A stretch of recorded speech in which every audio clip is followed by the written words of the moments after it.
अस्सलाम वालेकुम viewers, welcome back to my channel. How are you? Hope you will be fine. ऐसे खुश रहिए, हंसते रहिए, आबाद रहिए और दुआओं में याद रखिए। तो गाइस, आज हम जिस टॉपिक पर बात करने वाले हैं वो टॉपिक है कि हम किस तरह से मैसेंजर को डार्क मोड में एक्टिव कर सकते हैं। वैसे तो मोबाइल को डार्क मोड में एक्टिव करने के लिए हमें एप्लीकेशन इंस्टॉल करनी पड़ती है, बट यहाँ पर कोई भी एप्लीकेशन इंस्टॉल करने की ज़रूरत नहीं है। हम यूजली मैसेंजर से ही एक ऑप्शन को क्लिक करके डार्क मोड एक्टिव कर सकते हैं। तो आपने सिंपली करना क्या है कि मैसेंजर को ओपन करना है। मैसेंजर को ओपन करने के बाद अपने डीपी आइकन पे क्लिक करना है और यहाँ पे फर्स्ट में आ रहा है डार्क मोड।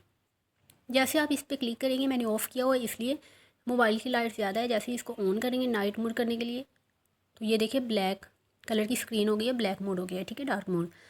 तो जब भी आपने नाइट में मोबाइल यूज़ करना है तो आइस पे इफेक्ट ना हो, इस वजह से आपने डार्क मोड एक्टिव कर लेना है। और जब भी डे में यूज़ करना हो तो आप इसको ऑफ़ कर सकते हैं, ये लाइट जो है ज़्यादा हो जाएगी, ठीक है, और आप डे में यूज़ कर सकते हैं। अगर वीडियो अच्छी लगी है तो लाइक और सब्सक्राइब करें। मिलते हैं अपनी नेक्स्ट वीडियो में, तब तक के लिए अल्लाह हाफिज़।